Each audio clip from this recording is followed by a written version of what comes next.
It's the end of the summer, so welcome back to the channel.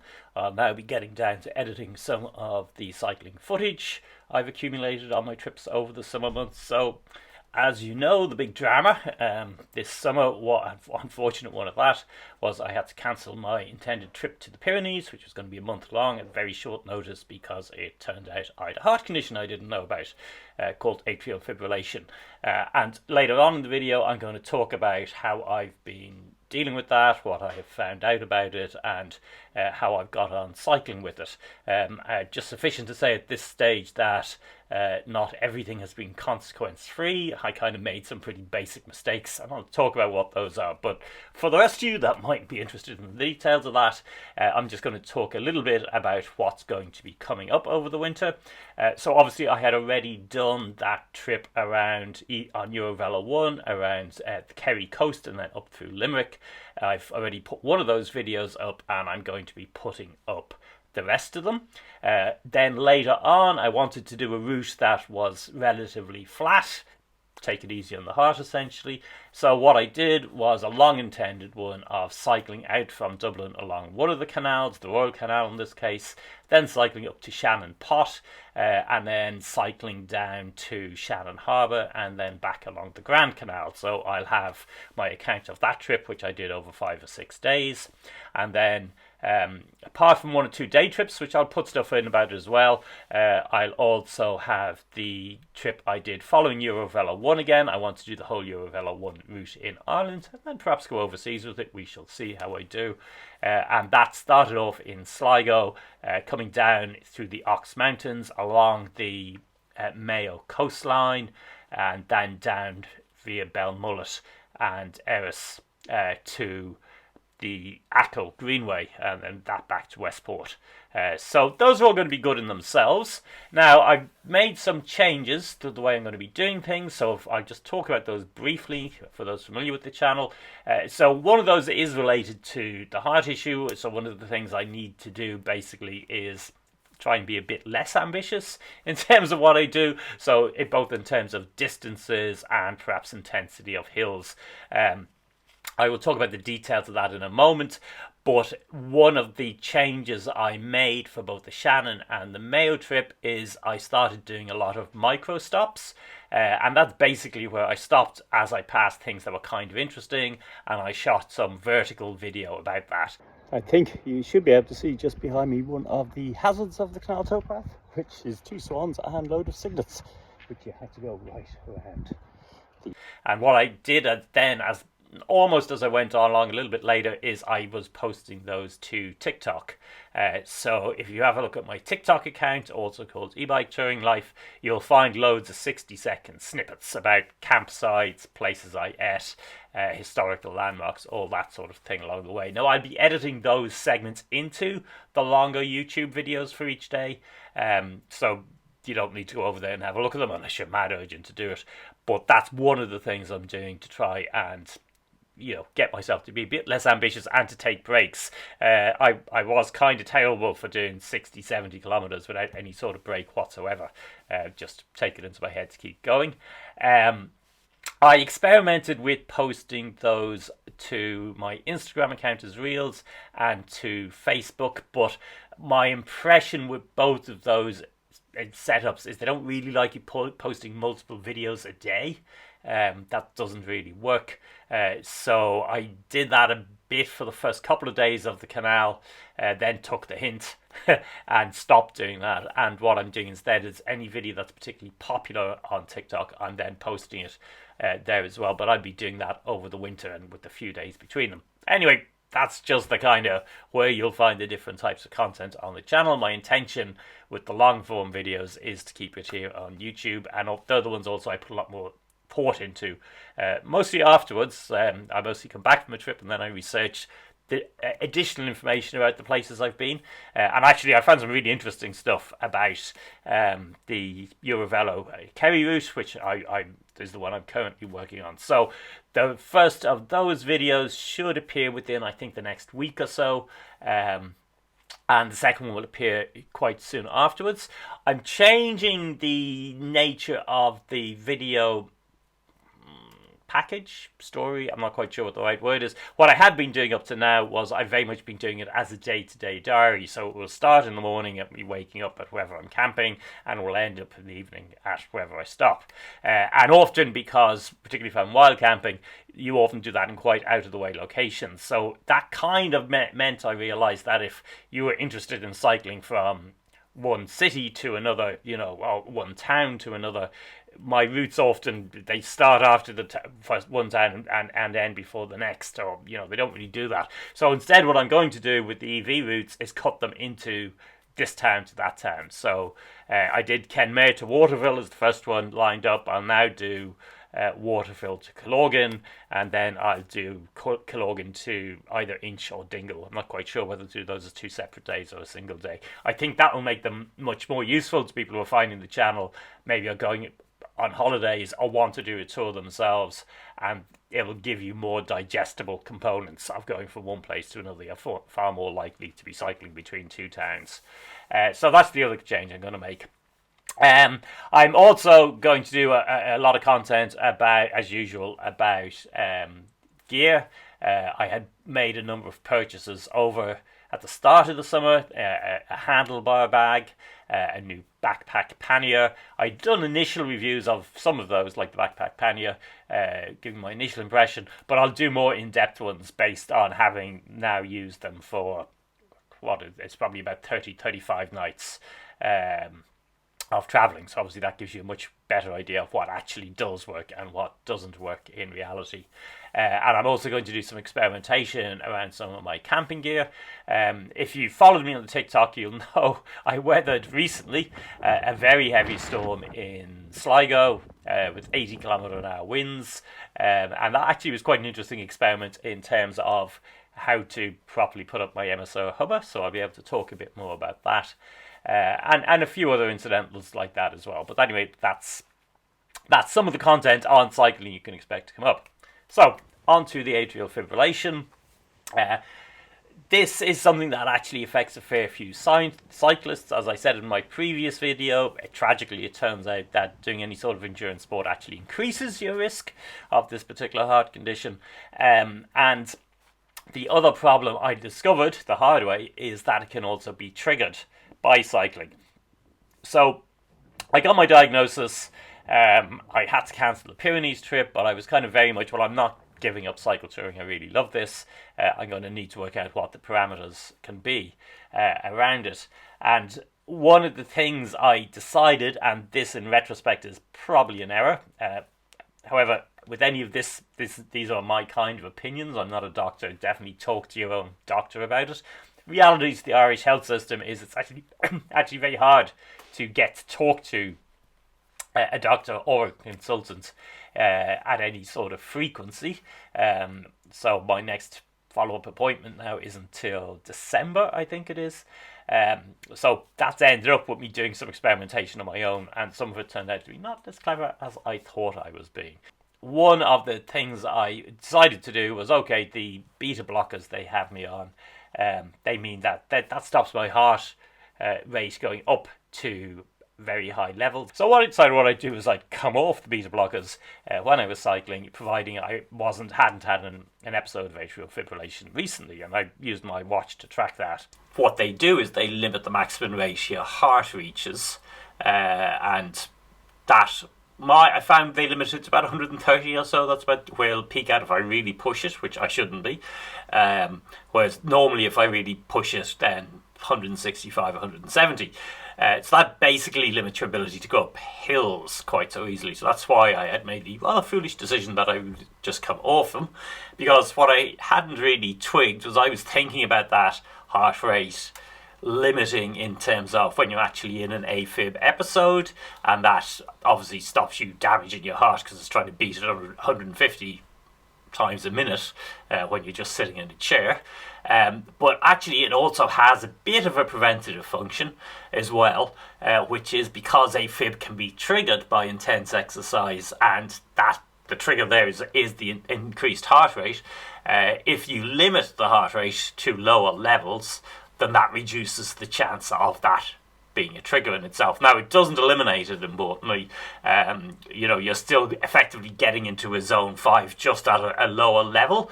And ideally, apparently, what you do is you get a sports cardiologist to hook you up to a treadmill or equivalent, and then put you through a set of stress exercises while monitoring your heart. And so they give you a new set of what zone 1, 2, 3, 4, and 5 are. A lot of us don't have access to that sort of thing, of course. But yeah, so basically it's going to be a bit lower. But anyway, so yeah, that particular genius idea of mine of coming off them wasn't actually a genius idea at all. And possibly I wouldn't have had both my second and third Afib episodes if I had stayed on them. So, as I said, not medical advice, but a bit of an anecdote about what went wrong for me and why, if you're in a position to, you're far better off talking to a doctor about how to handle this sort of thing. And that seemed like a good idea, but actually wasn't. Now, I got away with it on that first trip, the Shannon trip. The only negative thing I had was about day 5 of that. I did get a high heart rate warning in the evening, but it didn't turn into atrial fibrillation. It just lasted 2 hours and then it went away. However, the Mayo trip, which was more strenuous because there were more mountains involved in it, about day 4 of that, I again got a heart rate warning. Day 5, I was getting the train back to Dublin, and that evening in Dublin, basically over dinner, I realised my heart rate was fluttering, the classical atrial fibrillation symptom, and when I ran the ECG and the watch, confirmed I was back in AFib. Now, I had blamed that on having a couple of pints the night before, because my initial focus was zoning in on alcohol as the bad thing that caused this. But an experience 2 weeks later, after that episode had passed, I went out with a hike for a friend up Tonlagee in the Dublin Mountains. Now, that's not a mad strenuous hike, but on the way back from that, I was cycling back, and I was crossing the Phoenix Park, and there's a steep hill just at St Mary's in the Phoenix Park, if you know it. It's not a very long hill. It's probably only gone up 60 metres. It probably is pushing about 12 to 15% at the steepest parts. But I was on my manual bike, and I had already done the hike, so although that hadn't been strenuous, I was still tired from that, and I felt it in my muscles the next day. And when I got to that hill, I decided I'd just push it and see how fast I could go up it, and obviously got quite out of breath. Subsequently, I realised my heart rate had peaked at 171, which is kind of above what somebody my age should really hit. And then the problem was it just didn't come down again. It stayed up, came down a little, but it stayed up around 130. Now, I was off the beta blockers again at that point. That's the other thing. And next day I kind of went into atrial fibrillation again. Next day I was kind of going, oh, that's really weird, and I was trying to work out why it had happened because I hadn't drunk anything that day. And then I cycled into work the following day. The AFib had gone down again, and then it came back again just after the cycle in. And again I noticed my heart rate had gone up going up a hill, and didn't come back down again. And then I went, oh, maybe exercise is actually a trigger. Now, this is a really dumb thing to say, because actually, yes, it's a trigger. Once you look into it, it's a trigger. But what had happened was, in terms of exercise, I had fixated in on the endurance being a cause of it, endurance exercises. And whenever you look up exercise in AFib, you generally find advice that tells you not to stop exercising, that you still need to exercise and all that, because obviously the average medical problem they have is somebody who maybe wasn't getting enough exercise in the first place, because that can be a reason you get it. And so the last thing they want is that person not to exercise at all. However, when you're actually in an AFib episode, you shouldn't be exercising. Rather comically, the stuff I found online said, yeah, you can do light housework, but yeah, light housework, not going out to do loops in the park or up mountains or any of that sort of thing, as I'd been doing. And from what I can make out, essentially you want to avoid zone 5. So if you know the 5 heart rate zones that are used for kind of intensity of exercise. Zone 5 is like normally you should only go into that for about a minute or so anyway. You don't want to be in there for any long period of time. It's essentially going up and above your maximum heart rate for your age. So that makes sense. You should avoid that. But I had gone into zone 5 doing that hill.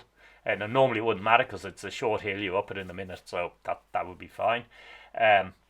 But also actually zone 4 is a bit of a problem as well. Now the problem with zone 4 is that's just intense exercise of any sort at all. And the kind of the simple way that the thing I found decided was that if you're doing exercise, you should be able to have a conversation with somebody as you're exercising. So that should be your actual intensity. And obviously I was going quite a bit above that. So at that point, because my Apple Watch had given me a few high heart rate warnings before I got the Afib warning, I went back on the watch and found out the date and time all those happened. And then I went to my camera, on my phone camera, and I went back to my photographs and I had a look for photographs around that time or early on that day or the previous day. And when I did that, I discovered that almost every single high heart rate warning had been where I had cycled up a steep hill earlier that day. Now, they were often proper steep hills, Windmill Hill in Youghal, for instance, if you're a cyclist in Ireland. That's kind of a famous one that they use for Ironman competitions and things like that. But that was a consistent pattern. There was one of them where I hadn't been cycling, but it had been a very hot day and I'd been moving a load of breeze blocks around because I was helping friends who were doing a construction project. So again, that's a fairly strenuous activity. And there was one that actually could have been alcohol related, which is I went to the Red Roses for Me Pogues and Friends concert in Dublin last year, and I drank a fair bit of whiskey at that concert. So I think that might have been one I could blame on the alcohol, although I was also doing a lot of dancing, so who knows. What I have been able to do is use my Apple Watch to track what heart state I'm in quite a bit of detail.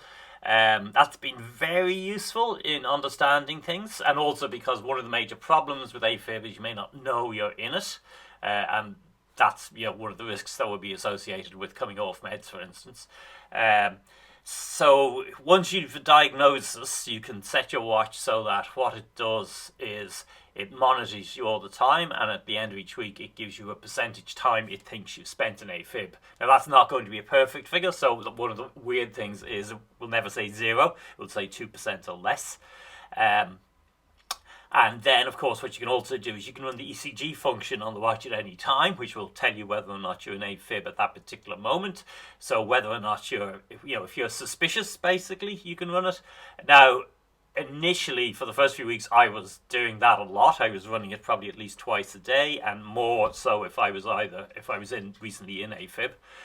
So that gave me some pretty good data on how long the episodes were, the sort of pattern of coming in and out of them, the relationship between the high heart rate warnings and AFib, and then all the historic data, which has given me a much better understanding, I think, of what the drivers are in my particular case, how long episodes are likely to last, and all that sort of thing. So yeah, not a product placement by any means, but I definitely have found that very useful to have the data in terms of what is happening with me at any particular moment and what the general pattern is. From the cycling perspective, what I can say is the Shannon one seemed to work. On the one high heart rate incident I had was towards the end on a relatively hilly day. So yeah, the idea of avoiding hills, I think, would probably work out. The Mayo one caused a problem. Mayo one, though, once I get the videos up, it was a proper intense, gone back to my old style, old ways trip, even though I said I wouldn't. So for instance, the first night I ended up camping at a haunted ruined lodge up in the Ox Mountains in torrential rain, again in kind of high winds, and I only got about 2 hours sleep. Insufficient sleep is a trigger as well. And then I was camping. I met a friend in Ballycastle, had a couple of pints there. And that was the first high heart rate warning. So a combination of a lot of cycling and I think I had 3 pints that day, which is probably one too many. So that seemed to be a fairly obvious cause, but I kind of was getting away with it, if you know what I mean. So what are my plans for the future, and what might be useful advice for people cycling? Well, as I said, I'm going to try and break up my rides, so I do more stops. In Mayo, I kind of didn't do a great job of doing that. That may be part of the issue. I'm going to try and make the distances shorter. I mean, I would often cycle 100 kilometers a day, sometimes more. My most was 155. I'm probably going to do less wild camping because I often don't sleep very well when I'm wild camping. So I'm probably going to do more things where I'll wild camp in spots where there's a particular attraction to that spot. It's beautiful, great sunset, that sort of thing. And less as a way of saving money. I'll spend more time looking for campsites, basically, to do that. And the other big change I'm probably going to do is I'm going to look at buying a new electric bike. Everything is an excuse for buying a new bike. However, yeah, if you've watched the review of the Super Delight that I got the loan of for a few days to test out, you'll see me testing that out in a very, very steep hill. And you'll see that on my current bike, I have to stand up and I'm pushing on the pedals to get up that hill. So it's got a relatively weak motor for hills, only 45 Newton meter torque. But on the Super Delight, I'm sitting down and it's much, much less effort. And that's got 100... I think it's 100 Nm peak motor. So basically, although the thing I really like about hills is the way they test you, I need less of that sort of testing. So that's going to be one of the changes, is I'm going to get a bike that's got a more powerful motor, not in the sense it gives you more speed, but in the sense that it gives you more torque and that helps you get up hills a bit easier. So yeah, that's kind of my plan for the future. I don't want to give up. I am going to have to change the way I do things a bit. I think probably that Pyrenees trip is off the books for good. You know, realistically, atrial fibrillation doesn't go away. It tends to get worse. And the more you have it, the more likely you are to get it again in the future. So, you know, you want to avoid episodes for that reason. So possibly the Pyrenees was a little bit too ambitious. I mean, yeah, I was going to be doing 2,800 meters of ascent in a day, kind of crazy amounts. So that's for somebody younger and healthier that can do that. But I should be able to do a number of trips. Otherwise, what I'm thinking of actually doing next summer as a kind of lengthy trip outside Ireland is going to Normandy. I've wanted to do the kind of D-Day beaches and then the battlefields for some time. And there's lots of cycling routes around that. It's relatively flat, so it'll probably be a suitable trip. So that's where we're going with the channel. There'll be lots of content coming from my cycling around Ireland this summer. I think all the trips I did here this summer were great.